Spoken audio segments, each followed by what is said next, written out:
الحمدللہ رب العالمین والصلاة والسلام علی محمد الامین اعوذ باللہ من الشیطان الرجیم بسم اللہ الرحمن الرحیم۔ خواتین و حضرات، قرآن مجید جس زبان میں نازل ہوا ہے اس میں اور اس کے بعد کے زمانوں کی عربی میں کیا فرق واقع ہو گیا ہے، میں اس کی چند نمایاں مثالیں آپ کے سامنے پیش کر رہا تھا۔ یہ بات پہلے بھی میں نے عرض کر دی تھی اور اب بھی واضح کر دیتا ہوں کہ اس فرق کا تعلق ادب کے اسالیب سے نہیں ہے، یعنی جو ادب کے اسالیب ہیں وہ دنیا کی ہر زبان میں کم و بیش یکساں ہوتے ہیں۔ تشبیہ کا طریقہ، تمثیل کا طریقہ، کنایے میں بات کرنے کا طریقہ، یا کسی چیز کو بیان کرتے وقت اسے مؤثر بنا دینے کے لیے مختلف ایسے طریقے کہ جن سے بات بلاغت کے ساتھ پہنچ جائے، یہ سب ادب کے اسالیب ہیں۔ یہاں زبان زیر بحث ہے، یعنی زبان جس میں قرآن مجید نازل ہوا ہے اس میں اور بعد کے زمانوں کی عربی میں کیا فرق واقع ہو گیا ہے۔ یہ بات بھی میں نے عرض کر دی تھی کہ اس فرق کی بے شمار صورتیں ہیں، اور ان صورتوں میں بعض بڑی فنی بحث کا بھی تقاضا کرتی ہیں اور بہت لطیف بھی ہیں۔ اس وجہ سے ان کو اس طرح کی کسی نشست میں بیان کرنا ممکن نہیں ہے۔ میں صرف ان کیٹیگریز کو لے رہا ہوں جو کسی حد تک ان لوگوں پر بھی واضح کی جا سکتی ہیں جو عربی زبان سے واقف نہیں ہیں، اور وہ کیٹیگریز ہیں بھی ایسی کہ ان سے بہت بڑا فرق واقع ہو جاتا ہے، یعنی اس کا اثر بہت سے مفاہیم کی تعیین پر پڑتا ہے، اس کا اثر بعض مقامات پر کسی قانون کو اخذ کرنے، شریعت کے کسی حکم کو اخذ کرنے تک پہ پڑ جاتا ہے۔ مجھے یہاں تک یاد پڑتا ہے میرے آخری الفاظ یہ تھے کہ اس کی جو مثالیں ہم کو حذف میں ملتی ہیں، یعنی جب ہم جملے کے کسی حصے کو وہاں سے نکال دیتے ہیں الفاظ میں، یہ عربی زبان میں حذف کا اسلوب کہلاتا ہے۔ اس کی ایک نہایت نازک صورت وہ ہے کہ جس میں عقلی اقتضاء پر حذف کر دیا جاتا ہے۔ میں اس جملے کی وضاحت کرتا ہوں، یعنی ایک بات کہی، اس بات کو کہہ دینے کا اگر منطقی اور عقلی نتیجہ نکالا جائے تو ہر عاقل وہ نکالے بغیر نہ رہے۔ اس کو کہتے ہیں عقلی اقتضاء۔ اقتضاء وہی ہے جس کو تقاضا بولتے ہیں، یعنی کسی چیز کا عقلی تقاضا ہے، اس کی ایسری ہے، اس کا ایسا نتیجہ ہے کہ جس نتیجے کو کوئی عاقل بھی نظر انداز نہیں کر سکتا۔ جیسے ہم نے اس سے پہلے حذف کی مثالیں دیکھیں تو اس میں یہی ہوتا ہے نا کہ جملے کے ایک میں چند ایسے الفاظ ہوتے ہیں کہ زبان کا ذوق رکھنے والا آدمی یہ سمجھ لیتا ہے کہ اس کے اس دوسرے حصے میں ان کو omit کر دیا گیا ہے، حذف کر دیا گیا ہے، نکال دیا گیا ہے۔ ایسے ہی جس طرح ایک زبان سے آدمی سمجھ لیتا ہے، عقلی اقتضاء سے بھی بعض چیزوں کو سمجھ لیتا ہے۔ میں نے ایک بات کی اور اس کو اگر تو آپ سن کے وہیں رہ جائیں تو کچھ نہیں ہو سکتا، لیکن اگر آپ اس پر غور کریں تو اس کا ایک نتیجہ نکل رہا ہوتا ہے۔ وہ نتیجہ بالکل قطعی ہوتا ہے، ایسا نتیجہ ہوتا ہے کہ اگر اس کو نہ نکالا جائے تو اس کا اثر اس پورے کے پورے قانون پر آ پڑتا ہے، یعنی پھر اس کی کوئی حکمت بیان کرنا ممکن ہی نہیں ہوتی۔ بھئی اگر یہ ہے تو پھر یہ کیوں نہیں، یعنی ایسی صورت ہوتی ہے کہ یہ ہے تو پھر یہ کیوں نہیں، یہ کیوں نہیں جب انتہائی درجے میں واضح ہوتا ہے تو وہاں پر اس کو حذف کر دیا جاتا ہے۔ یعنی جو چیز بیان کر دی ہے وہ اگر دو لفظوں میں ہے، ایک لفظ میں ہے، اور اس کا عقلی تقاضا ہو سکتا ہے کہ 10-12 جملوں میں بیان ہوتا ہو، پورے کے پورے حذف ہو جاتے ہیں۔ یعنی اب یہ آپ کا کام ہے کہ آپ اس کو خود سمجھ لیں۔ میں نے یہ بھی بات عرض کر دی تھی کہ ہمارے موجودہ زمانے میں بلکہ صدی 2 صدی بعد ہی لکھنے کا یہ ذوق باقی نہیں رہا، یا زبان کے یہ طریقہ باقی نہیں رہا۔ یہ عربی میں، عبرانی میں، سنسکرت میں ہم کو بہت ملتا ہے. یعنی قدیم زمانوں میں اور عربوں کے ہاں یہ چیز سخت ناپسندیدہ سمجھی جاتی تھی کہ ایک بات عقلی تقاضے کے طور پر میں سمجھ رہا ہوں، الفاظ میں کیوں بیان کرتے ہیں. یعنی یہ مسئلہ تھا. تو ظاہر ہے کہ جب کسی مخاطب کا ذوق یہ ہے تو اس کے لحاظ سے ہی گفتگو کی جائے گی.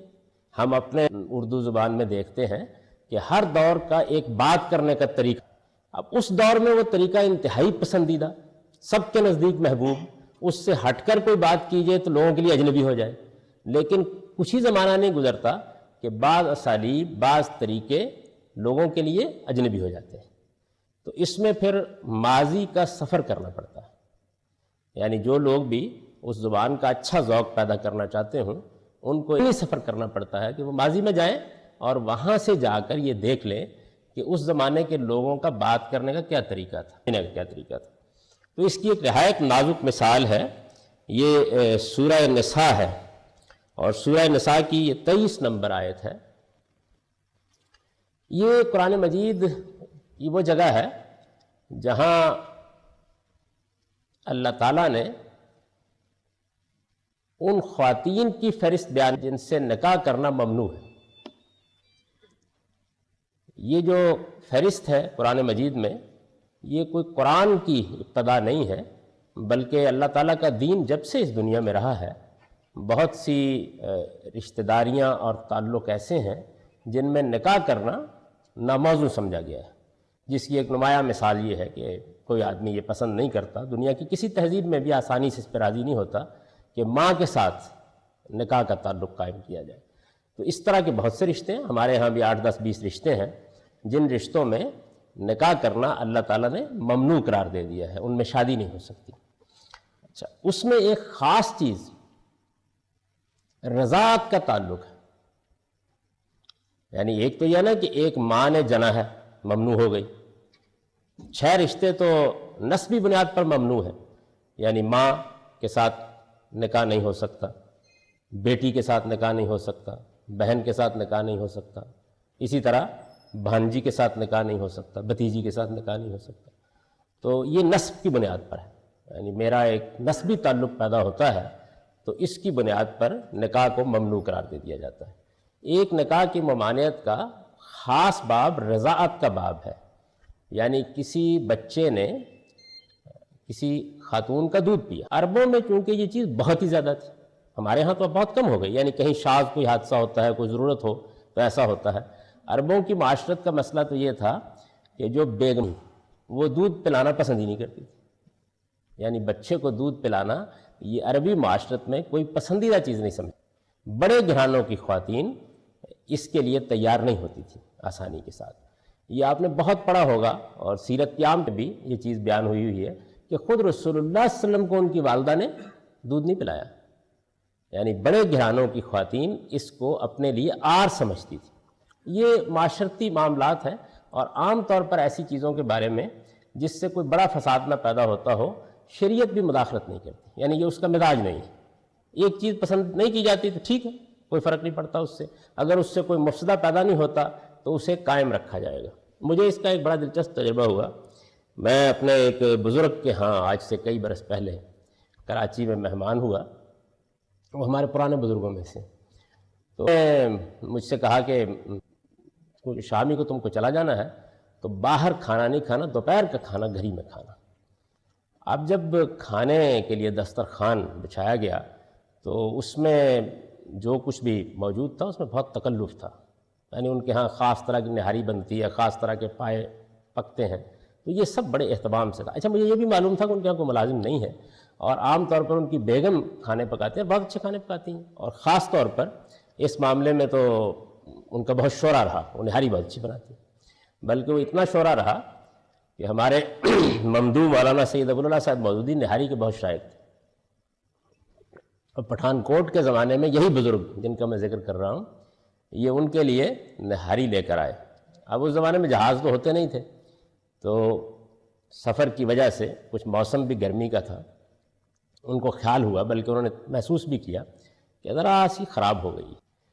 تو انہوں نے، اب دونوں ایک لکھنؤ کے ہیں ایک دلی کے تھے، دلی کی خاص زبان تو انہوں نے کہا کہ مولانا میں یہ نہاری تو لے آیا ہوں لیکن یہ کچھ بول گئی ہے۔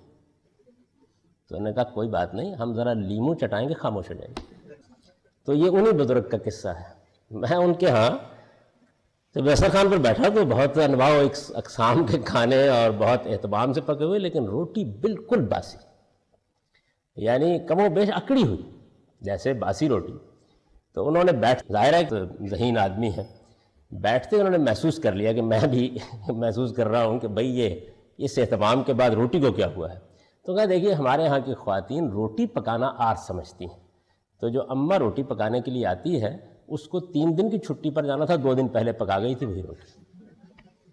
جو ہر معاشرت کے بعض مسائل ہوتے ہیں، عربوں کی معاشرت میں یہ ایک بڑا مسئلہ تھا کہ ان کے ہاں دودھ پلانا بیگمات پسند نہیں کرتی تھی۔ عام طور پہ بچوں کو بادیہ میں بھیج دیا جاتا تھا، اس میں یہ بھی ہوتا تھا کہ وہ دودھ پی کے وہاں پرورش بھی پا لیتے تھے، اور دوسرے جو ان کو خاص اہتمام ہوتا تھا کہ ہمارے بچوں کی زبان خراب نہ ہو، تو بادیہ میں چونکہ خالص عربی بولی جا رہی ہوتی تھی، اس پر شہر کے اثرات نہیں ہوتے تھے۔ اس پر بھی بڑی بحث ہے کہ خود جو مکے کی اپنی زبان تھی، یہ عرب لوگ چونکہ تجارتی قافلوں میں جاتے تھے عراق میں، تو ان کے ہاں بھی بعض ایسے الفاظ اسالیب آگے ہوئے تھے جن کو وہ خود بھی پسند نہیں کرتے تھے۔ ایسا ہوتا ہے بارہا، تو بادیہ میں بھیج دیتے تھے تاکہ ان کے بچے خالص عربی سیکھ کر واپس آئے، دودھ بھی پی لیں۔ اب یہ جو تعلق پیدا ہوتا ہے، یعنی ایک خاتون نے ایک بچے کو گود لیا، اس کو دودھ پلایا، تو یہ دوسری ماں بن گئی۔ قرآن مجید نے اس رشتے کی حرمت کو تسلیم کیا ہے، یعنی اس پر بھی نکاح ممنوع قرار دیا۔ اس کو رضاعت کہتے ہیں، نکاح ممنوع کر دیا گیا ہے۔ اس حکم کو قرآن نے جہاں بیان کیا ہے، یہ سورہ نساء کی 4 نمبر سورہ کی آیت ہے۔ اس میں اب دیکھیے کہ الفاظ یہ ہے کہ وَأُمَّهَاتُكُمُ اللَّتِي أَرْضَعْنَكُمْ وَأَخَوَاتُكُمْ مِنَ الرَّضَاعَةِ، یعنی تمہاری وہ مائیں بھی حرام ہیں جنہوں نے تمہیں دودھ پلایا، اور رضاعت کے اس تعلق سے تمہاری بہنیں بھی۔ اس بھی کو بھی سمجھ لیجئے، یعنی یہ الفاظ میں نہیں ہے، اور قرآن جس زبان میں نازل ہوا ہے اس کے لیے کوئی لفظ نہیں استعمال کیا جاتا۔ جملے کی تعلیف سے زبان کا جاننے والا خود اندازہ کر لیتا ہے کہ یہاں بھی ہونا چاہیے۔ تو یہ بھی جو ہے یہ قرآن مجید میں کسی جگہ لفظاً بیان نہیں ہوا، یہاں بھی ترجمے میں ہم اس کو بیان کر دیں گے۔ اور تمہاری وہ مائیں بھی حرام ہیں جنہوں نے تمہیں دودھ پلایا، اور رضاعت کے اس تعلق سے تمہاری بہنیں بھی۔ یہ قرآن کے الفاظ کا سادہ ترجمہ ہے۔ اب دیکھیے اس میں ایک عقلی سوال پیدا ہوتا ہے، جس کو میں نے عقلی اقتضاء یا عقلی تقاضے سے تعبیر کیا۔ سوال یہ پیدا ہوتا ہے کہ قرآن یہ کہہ کے خاموش ہو جاتا کہ رضاعت سے تعلق سے تمہاری مائیں حرام ہے، تو بات ختم ہو جاتی۔ اس کی وجہ یہ ہے کہ ایک خاتون نے دودھ پلایا بچے کو، دودھ پلایا یعنی ایک معاملہ براہ راست تعلق کا ہوا، دودھ پلایا اس نے، دودھ اس نے، اور قرآن نے اسے ممنوع قرار دے دی، بات یہاں ختم ہو جاتی، کوئی سوال پیدا نہیں ہوتا۔ اس لیے کہ اس کے اوپر کوئی عقلی اقتضاء قائم ہی نہیں کیا جا سکتا۔ لیکن قرآن یہاں خاموش نہیں ہوا، وہ کہتا ہے کہ دودھ کے تعلق سے تمہاری بہنیں بھی۔ یہ یعنی دودھ کے تعلق سے تمہاری بہنیں بھی، ظاہر ہے کہ وہ جو دودھ کے تعلق سے بہن ہے اس نے تو اس خاتون کا دودھ پیا ہے نا، تو اگر وہ اس تعلق سے بہن بن گئی ہے تو اس خاتون کی بہن خالہ کیوں نہیں بنے گی؟ یہ تو سوال ہو گیا نا پیدا، کیونکہ اگر تو براہ راست تعلق تک بات رک جاتی تو پھر تو کوئی مسئلہ نہیں تھا۔ جب بہن بھی ممنوع ہو گئی تو بہن تو اس لیے ممنوع ہوئی ہے نا کہ وہ اس کا دودھ پینے والی ہے یا اس کے ہاں پیدا ہوئی ہوئی، یعنی ایک خاتون نے کسی بچے کو دودھ پلایا، اس کی بیٹی ہے، وہی بہن بنے گی نا اس کی، اس کی بیٹی ہے، یا وہ اس کے بدن سے یا اس نے اس کے ہاں پیا ہے۔ اب یہ رضائی بہن ہے، تو رضائی بہن جو ہے یہ تو اس ماں کے تعلق کے واسطے سے ممنوع ہو گئی، تو ماں کے تعلق کے واسطے سے یہ بہن بن گئی، دودھ پی کر بن گئی یا بدن سے پیدا ہو کے بن گئی، تو خالہ خالہ کیوں نہیں بنی؟ پھوپھی پھوپھی کیوں نہیں بنی؟ اچھا اس کا شوہر باپ کیوں نہیں بن گیا؟ بھائی اس کا شوہر ہے نا، تو یہ عقلی اقتضاء ہے۔ اب یہ عقلی اقتضاء جو ہے یہ تمام رشتوں کا احاطہ کر لیتا ہے، یعنی مطلب یہ ہے کہ اگر قرآن مجید نے ماں تک بات ختم کر دی ہوتی تو آگے بڑھنے کے لیے کوئی عقلی تقاضا پیدا نہیں ہوتا تھا، لیکن جیسے ہی بہن کو شامل کیا تو بالواسطہ تعلق پیدا ہو گیا۔ اب بالواسطہ تعلق کو تو پھر عقل نہیں روک سکتی نا، وہ کہے گی کہ اس کو بڑھاؤ جہاں تک یہ جاتا ہے۔ تو ایسا ہی، یعنی ایسا ہی ہے، قرآن مجید نے اس کو الفاظ میں بیان نہیں کیا، اس لیے بیان نہیں کیا کہ یہ عقلی تقاضا ہے، اور اس عقلی تقاضے کو اس زمانے کی عربی کے ذوق رکھنے والے آدمی کو سمجھنا چاہیے، یعنی یہ بات الفاظ میں بیان کرنا بلادت ہوگی۔ چنانچہ یہی وجہ ہے کہ رسول اللہ صلی اللہ علیہ وسلم نے یہ بات جب لوگوں کو اس معاملے میں تھوڑا بہت، ظاہر ہے کہ ہر سطح کے لوگ نہیں ہوتے، ابہام ہوا تو آپ نے بیان کر دیا، آپ نے بتا دیا کہ جس طریقے بہن ممنوع ہے اسی طرح رضاعت کے تعلق سے تمام رشتے ممنوع۔ یہ قرآن مجید پر کوئی اضافہ نہیں ہے بلکہ ٹھیک اس کے الفاظ کا عقلی تقاضا ہے۔ تو یہ بھی حذف ہی کی مثال ہے، یعنی ایک پوری بات کہنی چاہیے تھی، اصل میں یہ کہنا چاہیے تھا کہ رضاعت کے تعلق سے تمہاری مائیں ممنوع ہیں، بہنیں ممنوع ہیں، اور یعنی جتنے بھی رشتے پیدا ہوں۔ تو یہ بات کیونکہ اور جتنے بھی رشتے پیدا ہوں، یعنی اس تعلق سے جتنے بھی رشتے پیدا ہو جائیں وہ اگر کی بنیاد پر ممنوع ہے تو پھر رضاعت کے تعلق پر بھی ممنوع۔ یہ اتنا پورا جملہ ہے جس جملے کو قرآن مجید نے حذف کر نکال دیا، یعنی یہ ہے ہی نہیں الفاظ میں، اس کو آدمی سمجھ لیتا ہے۔ تو ایک اور اس کا نازک پہلو ہے، یعنی رسول اللہ صلی اللہ علیہ وسلم نے وضاحت کر دی، ورنہ یہ ہے کہ اس اسلوب کی اپریشیشن اگر نہ ہو تو پھر بڑی بحثیں پیدا ہو سکتی اس کے نتیجے میں۔ بحثیں اس لیے پیدا نہیں، مسلمان مانتے ہیں اس بات کو مانتے ہیں، اس لیے کہ حضور نے اس کو واضح کر دیا۔ تو بہت سے جھگڑے تو پیغمبر صلی اللہ علیہ وسلم نے چکا دیے تاکہ وہ بعد میں پیدا نہ ہو، تاکہ زبان کے عمل سے جو تھوڑے بہت تغیرات ہو رہے ہیں ان میں لوگ اپریشیٹ کرتے رہیں۔ لیکن یہ بالکل واضح ہے، یعنی اس کی اتنی مثالیں موجود ہیں، بلکہ میں نے ایک مرتبہ استقصاء کرنے کی کوشش کی، کلام عرب میں نہایت عمدہ مثالیں اس کی موجود ہیں۔ عقلی اقتضاء کی بنیاد پر پوری بات حذف ہو جاتی ہے، اور عقلی اقتضاء یعنی اس کا اس سے تعلق نہیں ہوتا کہ کوئی ادب کے مسئلے ہیں، عقلی تقاضا ہے، بیان کر دی ہے، عقل کہتی ہے کہ اس کے دوسرے حصے کو بیان نہیں ہونا چاہیے، اس لیے وہ بیان نہیں کیا جاتا۔ تو ایک اس کی نازک مثال یہ بھی ہے، یعنی یہ اس لیے نازک میں کہتا ہوں کہ اس سے رشتوں کی حرمت اور حلت وابستہ ہے۔ اتنا بڑا معاملہ ہے لیکن اس زمان کا اسلوب یہ، یعنی اس میں اللہ تعالیٰ نے اس کو بیان نہیں کیا۔ اسی آیت میں، یہ جس آیت میں حرمتیں بیان ہوئی ہیں، اسی میں اس کی ایک اور مثال اسی طرح کی، اور دوسری جگہوں پر بھی اس کی بعض مثالیں قرآن مجید میں موجود ہیں۔ بہرحال یہ ایک اسی کا خاص پہلو ہے جس سے اس زبان کے فرق کو معلوم کیا جا سکتا ہے۔ یہ تو جناب معاملہ ہوا حذف کا، یعنی کسی موقع کے اوپر ایک حصے کو آپ حذف کر دیتے ہیں۔ میں نے عرض کیا تھا وہ ان کو دیجیے،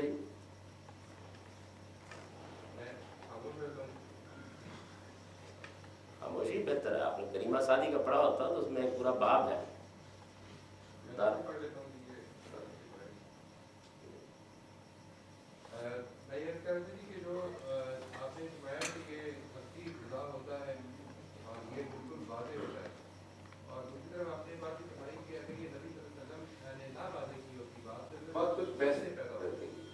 تو یہ کس قسم کا عقلی اقتضاء اتنا واضح ہوتا ہے کہ جس پہ یعنی ہم بھی سمجھتے ہیں کہ یہ اس کے نتیجے میں بہت کچھ ڈسکشن ہوتی ہیں اور ڈیبیٹس ہوتی ہیں اور شاید امت میں کافی اختلاف رہتا ہے۔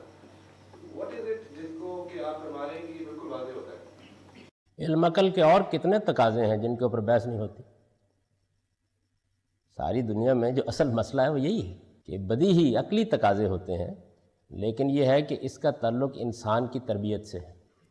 مثال کے طور پر اگر اس کو متنبع نہیں کیا گیا اس بات پر، یعنی اب میں نے آپ کو متنبع کر دیا کہ عربی زبان میں ایک یہ اسلوب بھی ہے، اگر متنبع نہیں کیا گیا تو قانونی ذہن اس طرح کی منطق بیان کر سکتا ہے کہ جی ٹھیک ہے، یعنی عقل کہتی ہوگی، لیکن دین کون سا عقل پر مبنی ہے؟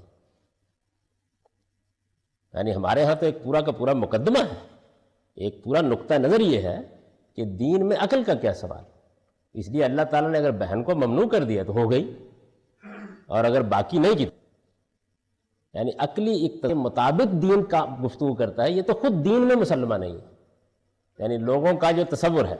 تو اس لیے جب آپ کسی کی تربیت کرتے ہیں تو یہ ضروری ہے کہ اس کو اس زبان کے اسالیب پر یا اس کے بات کرنے کے انداز پر ٹرین کریں، ورنہ آدمی جس میں ہوتا ہے اگر اس کا سارا ذہنی سانچہ یہی بنا ہوا ہے کہ دین کا عقل سے کیا تعلق.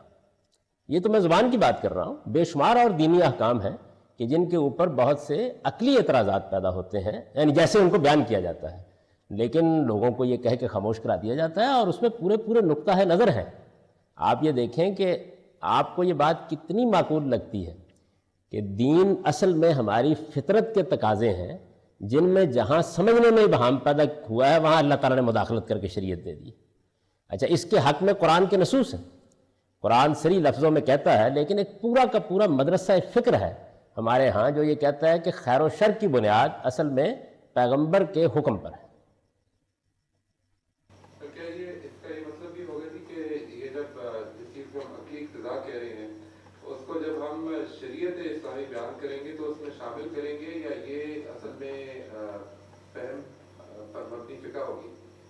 نہیں، یہ جو زبان کی بنیاد پر چیزیں نکلتی ہیں وہ تمام تر اصل شریعت ہے. اور اس کے نتیجے میں جو انٹرپریٹر ہے اس کا ظاہر ہے کہ اس کے فہم پہ مبنی ہو جائے گی شریعت، یعنی اس میں اختلاف واقع وہ تو ایسا سب جگہ ہوتا ہے. یعنی آپ پڑھتے ہیں سارے کو بس سارقہ کی آیت کو اور کہتے ہیں کہ یہاں پر فعل کے صیغے استعمال نہیں ہوئے، اس سے یہ نتیجہ نکلتا ہے.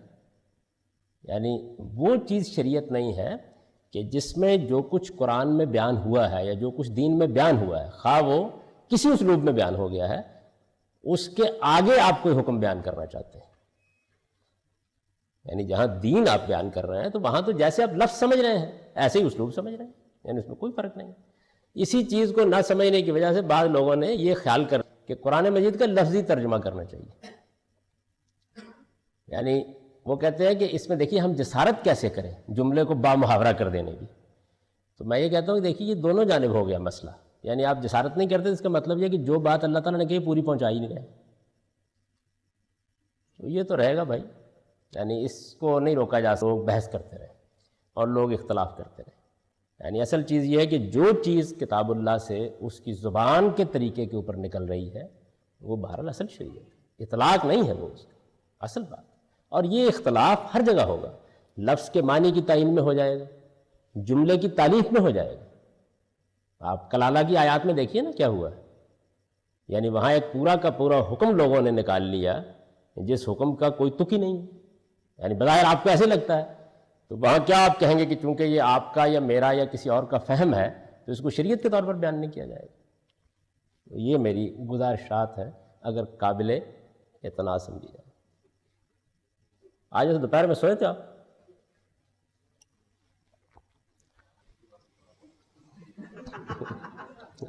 اور ذاتیات پر نہیں اترنا چاہیے. یہ معز میرے بڑے عزیز شاگرد ہیں جی، کبھی کبھی ان کے ساتھ میں ایسی باتیں کر لیتا ہوں، آپ محسوس نہ کریں. تو میں یہ گزارش کر رہا تھا کہ 3 کیٹیگریز میں نے آپ کی خدمت میں عرض کی، اور ان میں سے آخری جس پر ہم گفتگو کر رہے تھے وہ حذف کی کیٹیگری ہے. اب میں نے اس کی مثالیں آپ کو سمجھا دیں بہت سی. میں صرف چند چیزوں کے بارے میں یہ آپ کو بتانا چاہتا ہوں طالب علمانہ طریقے سے کہ کہاں کہاں یہ اور بھی ہوتی ہے. یعنی یہ بات تو میں پہلے واضح کر چکا ہوں کہ جملے کے 2 حصے ہوں گے، ان میں 2 چیزوں کا تقابل کیا جا رہا ہوگا، اور اس میں مثال کے طور پر ایک طرف اگر یہ کہہ دیا ہے کہ فضا میں اڑنے والے پرندے، تو دوسری طرف زمین پر چلنے والے درندے. اس میں زمین پر کہنے کی ضرورت نہیں، مثال کے طور پر وہ خود بخود اس میں سمجھ لیا جاتا ہے. اسی طرح کی ایک بڑی دلچسپ چیز جو ہے وہ بل ہے. اس میں بڑے بل ہیں. یہ جو آپ بولتے ہیں نا میں نے تو یہ کام نہیں کیا بلکہ انہوں نے کیا ہے، یہ بلکہ جو ہے تو یہ عربی زبان میں یہ عربی ہی کا بل ہے جس پر ایک کاف بیانیہ کا اضافہ کر کے بلکہ بنا دیا گیا ہے. یہ جو کے ہے نا کہ تھا کہ میں جاتا تھا کہ، تو یہ کہ جو ہے اس کو فنی زبان میں کہتے ہیں کاف بیانیہ. یعنی گویا یہ کیا کرتا ہے، ایک کاف ہے جو بتاتا ہے کہ، تو یہ تو اس کے ساتھ جو اصل لفظ ہے وہ ہے بل. یہ عربی کا ہے. جیسے عربی کے بہت سے اور الفاظ اردو زبان میں استعمال ہونے لگ گئے، ایسے یہ بل ہے جو ہماری اردو میں پہنچتے پہنچتے اس کاف بیانیہ کے اضافے کے ساتھ بل کے ہو گیا. تو یہ بل جو ہے یہ قدیم عربی زبان میں یعنی قرآن کی عربی زبان میں اس کے لیے کبھی کبھی قدیم کا لفظ اس لیے استعمال کرتا ہوں کہ ایسے نہیں ہوا کہ جیسے ہی قرآن مجید ہو کر پائے تکمیل کو پہنچ گیا تو یہ زبان غائب ہو گئی. یعنی ظاہر ہے کہ اس میں پھر آہستہ آہستہ تغیرات آتے ہیں، کچھ چیزیں کم ہونا شروع ہوتی ہیں، کچھ نئے اسالیب اس میں آنے شروع ہو جاتے ہیں، اور صدی دو صدی میں جا کر ایک دوسری زبان وجود میں آ جاتی ہے. اب مثال کے طور پر پہلی صدی کی کتابوں میں موطا ہے. ایک مرتبہ مجھے ایسی دلچسپی ہوئی تو میں نے اس میں امام مالک نے جتنے جملے خود بولے ہیں ان سب جملوں کو الگ نکال لیا، اور سینکڑوں ہیں. ان کو الگ نکال کے میں نے اسے جائزہ لینا شروع کیا کہ امام مالک کے یہ جملے کم و بیش یعنی اس زمانے کے ہیں، 100 سال کے اندر اندر کے، تو کیا اس میں یہ اسالیب موجود ہیں؟ دلچسپ بات ہے کہ سارے ہیں. یعنی اس کا مطلب یہ ہے کہ 100 سال تک بھی چیزیں اتنی متغیر نہیں ہوئی. بڑے بڑے دلچسپ حذف ہیں، اور حالانکہ بڑی قانونی چیز ہے، اس کو انہوں نے بیان کیا ہے. خیر یہ ایک لمبی بحث اشارہ میں نے اس لیے کیا کہ جن لوگوں کو ذوق ہو اس کا، وہ موطا امام مالک کی اس کے لحاظ سے بھی ورق گردانی کر سکتے ہیں. اس میں بڑی اچھی مثالیں ان کو ملیں گی. حدیث میں بعد کے ادوار کی بعض چیزیں ہیں، یعنی دوسری صدی میں یا تیسری صدی میں بھی بعض اسالیب لوگوں کے اوپر اثر ہے تو وہ ہے، لیکن آہستہ آہستہ پھر ختم ہونے شروع ہو گئے، یہاں تک کہ ایک نئی زبان، نیا انداز وہ وجود پذیر ہو گیا. اور اب جو عربی ہے ہم بولتے لکھتے ہیں وہ بالکل اپنے اسٹرکچر کے لحاظ سے ایسے ہی ہے جیسے کہ آج کل کی زبانیں ہیں. اس طرح کی چیزیں نہیں ہوئی. تو یہ بل، جس میں بہت بل ہے، یہ جو بل ہے، بل کے جب آتا ہے کہ اس کی جو کنسٹرکشن ہے وہ دنیا کی ہر زبان میں ایسے ہوتی ہے کہ اس سے پہلے ایک نفی کا جملہ ہوتا ہے. میں نے یہ نہیں کیا بلکہ اس نے کیا، میں لاہور نہیں گیا بلکہ وہ گیا. یہ جو نفی کا جملہ ہے نا پہلے، یہ جو جملہ ہے یہ قدیم عربی میں ہماری بل سے پہلے حذف ہو جاتا ہے. یعنی بلکہ وہ گیا، بھائی آپ خود سمجھ لیں کہ وہ نہیں گیا. یعنی یہ جو اسٹائل ہے، تو آپ یہ دیکھیے کہ یہ جن جگہوں پر آ جاتا ہے وہاں پر اگر عربی کا اچھا جان ہو تو وہ بعض اوقات بالکل خلط مبس پیدا کر دیتا ہے. قرآن مجید کی جو آخری صورتیں ہیں، آخری باب کی صورتیں ہیں، ان میں جگہ جگہ یہ اسلوب استعمال ہوا ہے. یعنی آپ مثال کے طور پر سورہ قیامہ کو دیکھیے، اس کے ایک پیراگراف کی مثال دیتا ہوں، اس سے آپ کو اندازہ ہوگا کہ اس بل میں کیا بل ہے.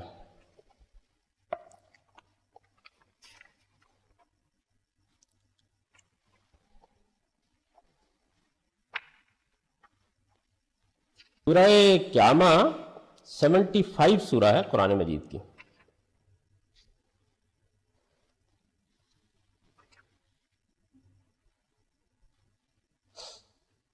اس کا جو پہلا پیرا ہے وہ ایسے ہے کہ لا اقسم بیوم القیامہ ولا اقسم بالنفس اللوامہ یحسب الانسان ان لن نجمع عظامہ بلا قادرین علی ان یبنانا بل یرید الانسان لیفجر امامہ. اب یہ یسأل ایان یوم القیامہ، اس میں اگر آپ اس کا ترجمہ کریں تو یہ ہوگا، یہ سمجھتے ہیں کہ قیامت نہ ہوگی، نہیں میں قیامت کے گواہی میں پیش کروں گا، اور نہیں میں تمہارے وجود میں تمہارے اس نفس لوامہ ہی کو گواہی میں پیش کرتا ہوں. کیا انسان یہ سمجھتا ہے کہ ہم اس کی ہڈیوں کو جمع نہ کر سکیں گے؟ کیوں نہیں، ہم تو اس کی پور پور درست کر سکتے ہیں. اس کے بعد ہے بل یرید الانسان یفجر، بلکہ انسان اپنے کے روبرو شرارت کرنا چاہتا ہے. بیچ میں ایک چھوٹا ٹکڑا ہے جو حذف کر دیا گیا، اس کو آپ کھول دیں تو ایسے ہوگا کہ انسان یہ سمجھتا ہے کہ ہم اس کی ہڈیوں کو جمع نہ کر سکیں گے. کیوں نہیں، ہم تو اس کے پور پور کو درست کر سکتے ہیں. نہیں یہ بات نہیں، بلکہ واقعہ یہ ہے کہ انسان اپنے ضمیر کی روبت کرنا چاہتا ہے. نہیں یہ بات نہیں، یہ حصہ حذف کر. اچھا یہ اتنا زیادہ ہے کہ جگہ جگہ آگے دیکھیے آپ، آگے یہ ہے کہ تھوڑا سا چند آیات درمیان میں چھوڑ کے، یقول الانسان یومئذ این المفر کلا لا وزر الی ربک یومئذ المستقر ینبأ الانسان یومئذ بما قدم واخر بل الانسان علی نفسہ بصیرا ولو معذیرا. انسان یہی کہے گا کہ اب کہاں بھاگ کر جاؤں، ہرگز نہیں، اب کہیں پناہ نہیں. اس دن تیرے رب ہی کے سامنے ٹھہرنا ہوگا. اس دن انسان کو بتایا جائے گا کہ اس نے کیا آگے بھیجا اور کیا پیچھے چھوڑا ہے. اس کے بعد یک بیک یہ جملہ ہے، بلکہ انسان خود اپنے اوپر گواہ ہے. تو اس میں بھی ایک پوری بات ہے جس کو الفاظ میں بیان نہیں کیا گیا. وہ بات یہ ہے کہ نہیں، وہ اسے نہیں جٹلا سکتا، بلکہ انسان خود اپنے اوپر گواہ ہے اگرچہ کتنے ہی بہانے بنائے. یعنی وہ اس کو علم، عقل، بصیرت کی بنیاد پر نہیں جٹلا سکتا، بلکہ اب یہ بلکہ جو ہے یہ اس کے بعد آ گیا.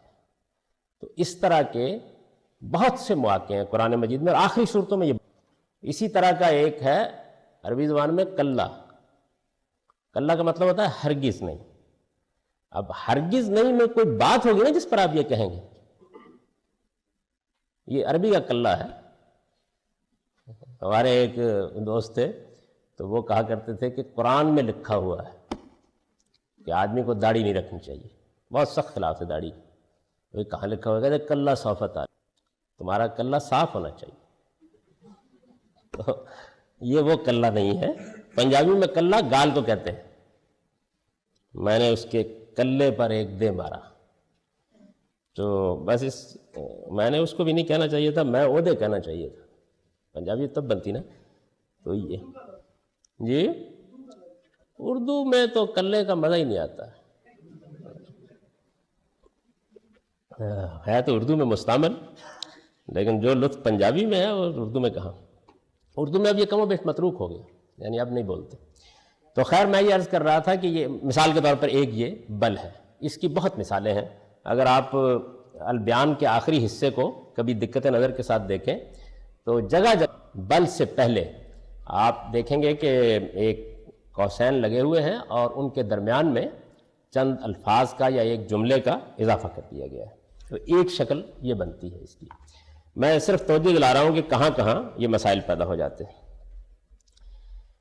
اچھا، اسی طریقے کی ایک چیز یہ ہے کہ آپ لوگوں میں سے جو لوگ انگریزی زبان سے واقف ہیں وہ اس بات کو بھی جانتے ہوں گے کہ انگریزی زبان میں ایک تو ہوتا ہے نا ورب، جیسے گو ہے، یہ کم ہے، یہ ورب ہے، یعنی فعل ہے. ہماری اردو میں یا عربی گرامر میں، فارسی گرامر میں اس کو فعل کہتے ہیں، جس کو آپ ورب کہتے ہیں. تو اس کے ساتھ بعض اوقات کوئی پرپوزیشن لگ جاتی ہے، جیسے go to, go in to. اس تو واقف ہے، عربی میں بھی ایسے ہی ہوتا ہے. یعنی ایک ورب ہوگا اور اس کے ساتھ ایک پرپوزیشن آ جائے گی. تو یہ جو پرپوزیشنز ہیں ان کو عام طور پر گرامر کی اصطلاح میں عام طور پر، یعنی یہ اس کے علاوہ بھی ہیں، عام طور پر حروف جارہ کہتے ہیں. یعنی یہ پرپوزیشن جو ہے بالکل وہی چیز ہے. اس کو عربی زبان میں، عربی گرامر کی اصطلاح میں، زبان میں تو نہیں کہنا چاہیے، حروف جارہ کہتے ہیں. جارہ کا مطلب یہ ہے جر دینے والے حروف. جر وہی ہے جو زبر کے ساتھ زیر ہوتی ہے. زیر و زبر کرتے ہیں نا، زبر زیر پیش. تو عربی میں اس زیر کو جر کہتے ہیں. کسرہ بھی کہتے ہیں اور جر بھی کہتے ہیں. یہ عربوں کے بھی عجیب مسائل اور ہمارے گرامیرینز کے بھی. یعنی اگر تو لفظ کی کنسٹرکشن کے اندر جیسے کہ لفظ بولا گیا ہے اس میں زیر ہے تو کہیں گے کسرہ، اور اگر وہ کی ساخت کی وجہ سے آ گئی ہے تو پھر کہیں گے جر. تو یہ جو حروف جارہ ہیں یعنی جر دینے والے حروف جو ہیں، یعنی جو زیر دیتے ہیں، تو یہ جتنے حروف ہیں ان میں بعض اوقات ایسے ہوتا ہے کہ فعل آ گیا اور اس کے بعد وہ حرف بھی رکھ دیا بیچ میں. فعل یعنی پہلے فعل سے اور اس حرف سے آپ خود سمجھ لیں، اس پرپوزیشن کے اور اس فعل کے درمیان میں ایک فعل حذف ہو جائے گا، اس کو آپ خود سمجھ لیں. مثال کے طور پر عربی زبان میں اگر کہیں نا کہ الہ ہے تو کاما وہ کھڑا ہوا، اور الہ کا مطلب ہے یعنی یہ پرپوزیشن ہے کی طرف، جیسے آپ بولتے ہیں فلاں چیز کی طرف. تو اب اس میں عربی زبان کا ایک اچھا آدمی یہ جانتا ہے کہ اصل میں یہ پرپوزیشن کاما کی ہے ہی نہیں ہے. یہ اصل میں پرپوزیشن ہے چلنے کے معنی میں فعل کی. جب عربی میں یہ کہنا ہو کہ وہ اس کی طرف اٹھا اور چل کے پہنچ گیا، تو اب وہ اٹھ کر اس کی طرف چل کے پہنچ گیا ہے نا پورا. تو اس کے اندر سے جو چل کے والا مسئلہ ہے وہ نکال دیں گے، یعنی کاما الہ ہے بس. ورنہ اگر پورا بولا جاتا تو یوں بولنا چاہیے تھا کاما و مش. شروع میں آپ سورہ بقرہ جیسے ہی پڑھتے ہیں تو آدمی عام طور پر رکتا ہے، اس لیے کہ وہاں شیطانوں کا ذکر ہے، لوگوں کو بڑی دلچسپی ہوتی ہے اس سے، وہ ہے نا عربوں کے سرداروں کا ذکر ہو رہا ہے، تو وہاں یہ ہے کہ خلو الی شیاطینہم، تو وہاں بھی خلو جو فعل ہے یہ ورب ہے، اس کے بعد جو پرپوزیشن آئی ہے الی کی، اس کے بیچ میں ایک چیز نکال دی گئی۔ اس کو ایک اور طریقے سے بھی بیان کرتے ہیں، وہ میں آگے آپ کو بتاؤں گا، لیکن یہ بھی ایک طرح سے حذفی کی ایک قسم ہے، یعنی گویا درمیان سے ایک چیز کو آپ نے نکال دیا۔ اچھا، اس میں ایک اور دلچسپ چیز ہوتی ہے کہ عربوں کے ہاں قسم کا ایک طریقہ ہے، وہ آگے ہم اس کو زیر بحث لائیں گے۔ قسم کا پرانی زبان میں ایک طریقہ ہے، تو اس کے بعد جو جملہ بولتے ہیں اس میں بڑی دلچسپ صورتحال پیدا ہوتی ہے، یعنی جملہ ہوتا ہے پازیٹیو اور مطلب ہوتا ہے نیگیٹو، یعنی جملہ جو ہے وہ اپنے معنی کے لحاظ سے پازیٹیو ہوتا ہے، اور اس کا نتیجہ کیا نکلتا ہے، یہ میری سمجھ میں بڑی مشکل سے آیا کہ یہ کیوں ہوتا ہے، لیکن بہرحال ہوتا ہے، اس میں کچھ نہیں ہو سکتا۔ میں ایک مرتبہ مرید کے میں جس زمانے میں ہوا کرتا تھا، تو وہاں میں اپنے ایک خالہ زاد بھائی کی دکان پر بیٹھا ہوا تھا، ایک آدمی آیا، اس نے آ کے تو اس کو جیسے دیہات میں ہوتا ہے، اس نے کہا لو جی میں تو لکھ کیوں لے آیا، بڑا نخالص کیوں ہے، سنا ہے کبھی؟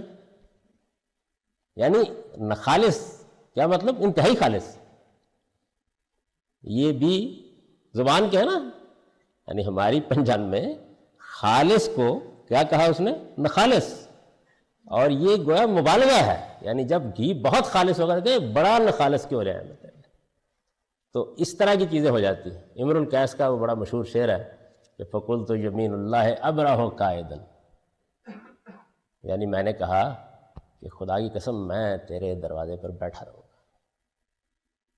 وَلَوْ قَطَّوْا رَاسِي لَدَيْكَ وَوَسَالِي، خواہ وہ میرے جوڑ بند بھی کیوں نہ کاٹ کے پھینک دیں۔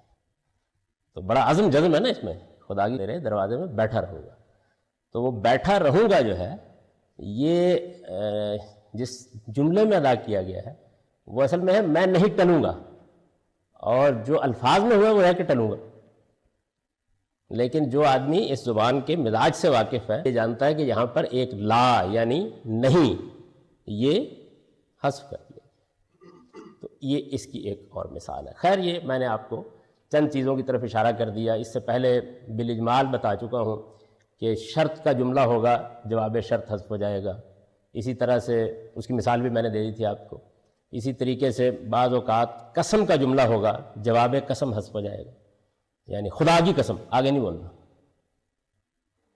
ویسے ہماری زبان میں بھی اس کی بڑی اچھی مثالیں ہوتی ہیں، مثلا مثال کے طور پر اگر ابھی آپ ہال میں بیٹھے ہوئے ہیں خدا نخواستہ اور یہاں سانپ نظر آ جائے، تو آپ اس میں گرامر کے قواعد کے مطابق یہ نہیں بولیں گے یہ سانپ ہے، نہیں بولیں گے نا سانپ، تو اس میں کیا ہوا ہے، اس میں اصل میں یہ ہے کہ جملے کچھ حصے حذف ہو گئے، یعنی ان کو بولنا اس موقع کے اوپر موضوع نہیں حذف۔ تو یہ سادہ مثال ہے، عربی زبان میں یہی چیز جو ہے یہ اٹھتی ہے اور بے شمار اور اسالیب میں ڈھلتی بدلتی چلی جاتی ہے۔ جب آدمی جیسے جیسے اس کا ذوق آشنا ہوتا چلا جاتا ہے تو پھر اس کو پتہ ہوتا ہے، یعنی یہ آپ کہیں گے یہ کیسے پتہ چلتا ہے، یعنی یہ کیسے معلوم ہوتا ہے کہ ہٹوں گا کی جگہ نہ ہٹوں گا ہے۔ میں نے ابتدائی جو تھوڑی بہت تعلیم، جو بچہ ہوتا ہے تعلیم پاتا، اپنی بڑی چھوٹی بہن سے پائی، اس نے مجھے بتایا کہ کینچی جو ہے نا یہ بڑے کاف سے لکھا جاتا ہے اور کتا چھوٹے کاف سے لکھا جاتا ہے۔ میں نے قاعدہ بند کر دیا، میں کہا یہ تو مجھے پتہ ہی نہیں چلے گا ساری زندگی، بھائی بول تو میں کاف رہا ہوں، آڑے کاف سے لکھا جائے گا۔ اب کبھی تکلیف ہوتی ہے، اطمینان سے کینچی آپ اس سے لکھ دیتے ہیں اور کتا اس سے لکھ دیتے ہیں۔ تو اس کا تعلق اصل میں اس سے ہے کہ جب آہستہ آہستہ آپ کو ممارست ہو جاتی ہے، یعنی آنے لگ جاتا ہے، تو پھر وہ یہ بالکل عام سی چیزیں ہوتی ہیں۔ پہلی مرتبہ کبھی سائیکل چلانی سیکھی، معلوم ہوتا ہے کہ زمین نیچے سے نکل رہی ہے، اور عام طور پر اس سائیکل پہ بٹھا کے جو سائیکل چلانا سکھاتے ہیں نا، نصیحت یہ کرتے ہیں سامنے دیکھ، اور آدمی ضرور نیچے دیکھتا ہے بہت گرا ہوا۔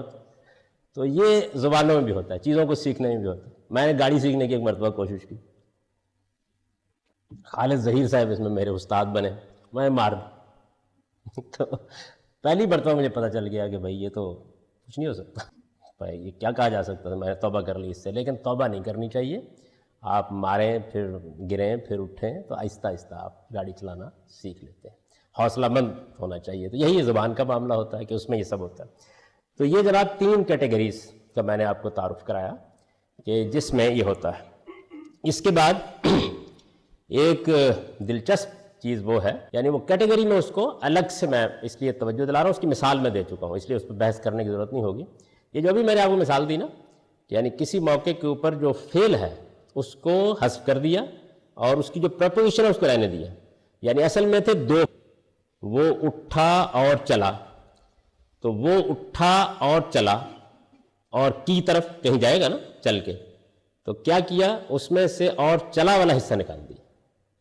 تو یہ جو اور چلا والا حصہ ہے، یعنی آپ نے کیا کیا، فعل کو بیچ میں سے نکالا، پرپوزیشن اس کی رہنے دی اور ورب پہلے والا رہنے دیا، تو اس کو اصطلاح میں تضمین کہتے ہیں۔ یہ مضمون لکھتے ہیں نا آپ، جیسے اس کا مطلب یہ ہوتا ہے تضمین، یعنی گویا یوں سمجھیے کہ یہ چیز جو ہے بیچ میں پڑی ہوئی ہے، اس کے اندر موجود ہے، اس کو الفاظ میں بولنے کی ضرورت نہیں ہے۔ اس کی بڑی بڑی دلچسپ مثالیں قرآن مجید میں موجود ہیں۔ یعنی یہ ایسے ہوتا ہے بعض اوقات کہ قرآن مجید میں عام طریقے پہ اگر آپ پڑھیں تو یوں ہوگا کہ میں نے اللہ تعالیٰ نے یہ کیا، یہ کیا، یہ کیا، یہ اور اس لیے کہ، بھائی ہونا چاہیے نا اس لیے کہ، تو وہ اور اس لیے کا مطلب یہ ہوتا ہے کہ ایک جو اس کی وجہ ہے کرنے کی، وہ چونکہ بالکل واضح ہے تو اس کو الفاظ میں بیان نہیں کیا اور دوسری بیان کر۔ ہم ابراہیم کو زمین و آسمان کی بادشاہی دکھاتے تھے، اب اس کے بعد اس لیے کہ، یہ کچھ کہنا چاہیے تھا نا، یہ حذف کر دیا اور آگے کہہ دیا وَلِيَكُونَ مِنَ الْمُوقِنِينَ، اور اس لیے کہ وہ یقین کرنے والوں میں بنے۔ تو یہ ہم پھر اس پورے کلام سے خود سمجھ لیتے ہیں کہ اتنی بات یہاں پر حذف کر دی گئی۔ تو یہ چیز جو ہے یہ بھی ایک طرح کی تضمین ہو جاتی ہے۔ اس کی بہت سی صورتیں، یعنی یہ بڑی وسیع اصطلاح ہے، ہمارے ہاں عام طور پر اس کو بہت محدود معنی میں بولتے ہیں، یعنی بہت سی جگہوں پر ہے، یعنی جملہ معللہ کے معطوف علیہ کو متضمن کر دیا، فعل کو متضمن کر دیا، تو یہ بھی اس کو بیان کرنے کا ایک طریقہ ہے، تضمین۔ تو یہ پوری کیٹیگری ہے اور یہ بھی قرآن میں بہت جگہوں پر ہے۔ جو لوگ اس سے واقف نہیں ہوتے وہ بعض موقعوں کے اوپر ایسی ایسی چیزوں کو نظر انداز کر دیتے ہیں جو بڑی لطیف، بہت خوبصورت ہوتی ہیں، یعنی ان کو اگر نکال دیا جائے تو آدمی محسوس کرتا ہے کہ ہاں بنی نا، یعنی اتنی خوبصورت اور لطیف چیزیں ہوتی ہیں، لیکن آدمی اس سے نہ واقف ہو تو وہ خیال کرتا ہے کہ ایسے ہی اور ہے، یعنی وہ اور کو بیچ میں نظر انداز کر دیتا ہے اور نکال کے بتا دیتا ہے۔ تو اس کی بھی بڑی عمدہ مثالیں قرآن مجید میں موجود ہیں۔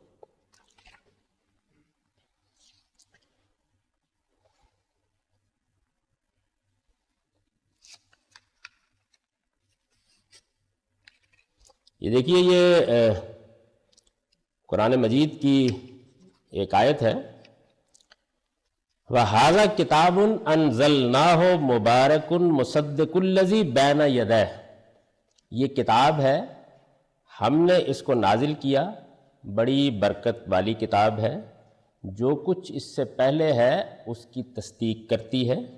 اب اس کے بعد یہ آگے ایک پورا جملہ حذف کر دیا اور کہا وَلِتُنذِرَ أُمَّ الْقُرَىٰ وَمَنْ حَوْلَهَا، اور اس لیے کہ تم اس کے ذریعے سے ام القریٰ کے لوگوں کو خبردار کرو اور جو ام القریٰ کے گرد و پیش میں رہتے ہیں۔ یہ سورہ کی 92 سورہ کی چھٹی آیت ہے یا چھٹی سورہ کی 92 آیت ہے، دونوں کو دیکھ لیجیے کی شذات سے آپ بتا دیں گے۔ یعنی یہ اب یہ ہوا کیا ہے کہ اس کے بیچ میں ایک ٹکڑا جو ہے کہ ہم نے یہ کیا ہے تاکہ اس کے ذریعے سے ہم حق کو واضح کر دیں یا اللہ کی حجت پوری کر دیں یا معاملے کو نمایاں کر دیں، کوئی اس طرح کا مفہوم ہوگا جو درمیان میں آ جائے گا، اور تاکہ اس کے ذریعے سے کام انجام دے سکو۔ تضمین یہ ہے۔ دو کیٹیگری جی ارشاد۔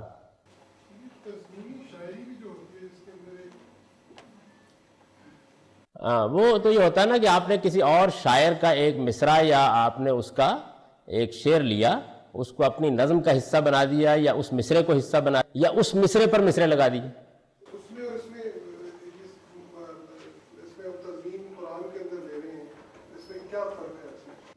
یہ بات یہ تو ایک علم نحو یا عربی زبان کے قواعد یا اسالیب کی اصطلاح ہے تضمین۔